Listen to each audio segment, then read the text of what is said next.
First off, the soccer player sits there half the time. The forwards don't run back on defense. The defensemen don't run back on. So the idea that the right wing. I don't know enough about soccer to make that comment. Well, yes, I do. Yes, I do. Yes, I do. I mean, Cristiano Ronaldo does not stand on the field doing nothing all match except waiting for the ball to come to him. Yeah, but there are periods. But there are periods of rest in a game that any soccer player can find. Before he doesn't run 8 straight miles before he stops. He runs a little bit. He stops. He runs. But he also doesn't get one single break. Not one. No timeouts. And that's why Scott, that is one of the and that is one of the reasons why they never can score in overtime. And 85% of soccer games in the World Cup go to penalty shootout. Chris, there was two overtime goals scored in the last World Cup soccer, so you're wrong on that. Well, they played 1 million games. I mean, they play 1,000 games. They had two games out of all. No, Scotty. They had 2 games out of all the games they played. There's 32 teams in the event. They had 2 games. You don't play overtime in the night. You don't play overtime in group stage. You don't play overtime in group stage. Still, you only play overtime in the knockout. Okay, fair enough. But still, they all make the knockout. The 16 teams make the knockout stage. So in the 16 game, go ahead. You're knocking out half. You're knocking out. There's 8 groups of 4 that go to the World Cup. There's 32. Okay, so you're doing every other sport. Knocks half out. They knock half out. It's the same as football. I mean, it's the same as basketball and hockey. Well, don't bring football. Don't bring football or baseball into it. Don't do that. They do it the proper way. The fact that you play all these games and only knock out half the teams makes no sense. But my point is, I think you'd get more goals late in games and in overtime and avoid the dreaded shootout, which is a disaster to decide games in World Cup competition. I think you'd have more goals if the players were a little more rested. And I think the idea that these guys are in great shape, they take dives, half of them as it is. I mean, the idea that you're worried about the shape that they're in, that to me should not be a factor. LeBron sits out. How come he can sit out? Well, LeBron's a better athlete than any of those guys ever were. How come LeBron can take breaks in the course of an NBA playoff game? Well, that's the rule, Chris, but that's the rules of the game. The rules of the game are what they are. Rules can be changed, Scott. Rules can be changed. They changed the NBA rule forever. They can change the rules. They change NFL rules every 5 seconds. You can change rules. Chris. But until you change the rules, you can't take away all of a sudden that the guy doesn't get subbed off the field. Well, change the rule then. Simple. Change the rule. Guys, we can't have our World Cup. Change the rule, Scott. You're making it sound like it's impossible. Change the rule. Chris, okay, that's fine. But until then, you can't compare it to hockey. It's not the same thing. It's apples and oranges. I didn't compare it to hockey. I said hockey play all day because of the fact that it's easy to score. I didn't compare it to hockey at all, Scott. What are you talking about? I never compared it to hockey.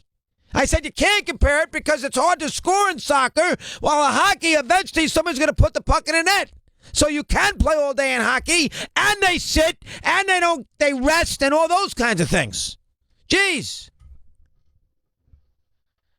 Gosh almighty. I mean, I don't understand what the big deal is about taking a couple of guys, letting the guys go out and take a blow. They do it in every other sport. Why does soccer? Why? Because they run half the field. Half the time when they have a foray in the offensive zone, and I understand certain positions run more than other positions, but you can't sit there and tell me they don't get a blow in the course of the game.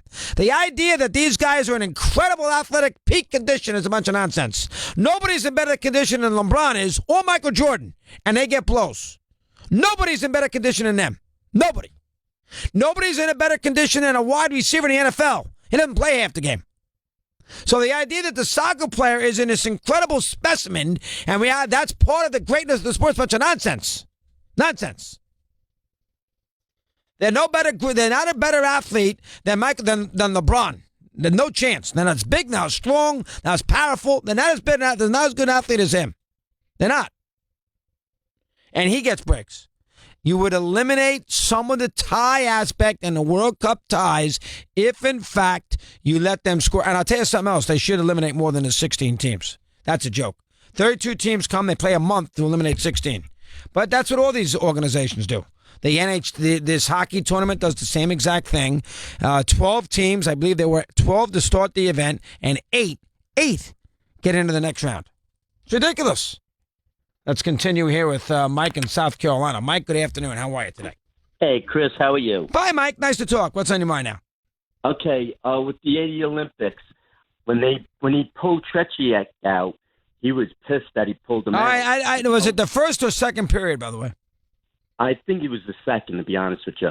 And the coach said if he was to do that over again, he would have never done that. Yeah, I know. I've heard that. They made a terrible mistake on that. Was it 3-2 Americans going into the third period of that game? If I'm not mistaken, I think it was. And Johnson scored right at the end of the second period, I believe, to give the Americans the lead. Mark Johnson.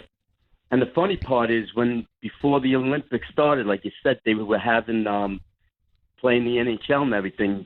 No one could beat the Russians. That's why they gave the Olympic team no chance at all. Well, those Russians were great players. I mean, and they were pros and everything else. And the U.S. team out of nowhere, that's the big upset is what's so fun about that Olympic thing is the upset aspect of it, which is fun. Here is Tom in Seattle, and he's with us here on Mad Dog Unleashed. Tommy, good afternoon. How are you today? Hey, great, Chris. First-time caller. And Scott in Tampa, he's wrong. Soccer players do get a break in the middle of the game. They have halftime, and the team mom gives them orange slices. So, and he's talking about, like, athletic specimens. Yeah. I want to talk about DeAndre Ayton. I know you've talked with PJ Carlissimo. This is the Arizona kid. Okay, go ahead. The Arizona kid, yes, who would go number one in the draft. And I know I'm a little biased being out here on the West Coast, Pac-12 country, but, I mean, this kid is a monster. This guy is a specimen that's chiseled out of stone. You see him play. He had a really good opportunity to have the country watch him play last week on Thursday. I wanted to call in on Friday, but kind of got overshadowed by the whole Parkland scenario on Friday. But he had 25 and 18 against ASU. And the guy, I don't know how you wouldn't draft this guy number one if you had the chance, because 7 feet tall, he's got a nice outside shot, got great footwork. He gets mugged every possession, both sides of the ball. He's getting beat up. He keeps his composure. It is an exciting guy to watch. So I don't know if you were. Well, I did see the first half of that game just to take a look at him. I did not know he had 25 and 18 in the game, but I did see the first half of that game. So he is a physical specimen. Remember, the league is a little different than it used to be. You don't need centers as much, so you got to keep that in mind. Here's Mike in Wayne, New Jersey. He's on Mad Dog Unleashed. Mike, good afternoon. Your turn. How are you today, pal? Hey, I'm doing pretty good. I'm a refugee, so I met you maybe 20 years ago at Lou Duva Field. You're playing in the outfield, looking at your pager. I screamed out to you that the Giants stunk. I don't remember that, but I do remember going over to play at Lou Duva Field one day. Go ahead there, Mike. What's on your mind now? What do you have for me? Nah, well, my nephew was a reserve on the men's team in the last Olympics, and it's really disappointing. How they really the U.S. doesn't have a chance now going against the pros from the other countries, especially like guys like Gianta and stuff like that. I get it; it's a little tricky. I don't blame the NHL though at all, Mike. To be honest with you, they don't get enough bang for their buck. They've done it before. They've had a couple of good games in the from a standpoint of when they play it in this hemisphere, but for the most part. To play it in the middle of South Korea at 4 o'clock in the morning and to break up their season for 3 weeks, I'm with the NHL 100%. 10 in front of the hour here on Mad Dog Unleashed.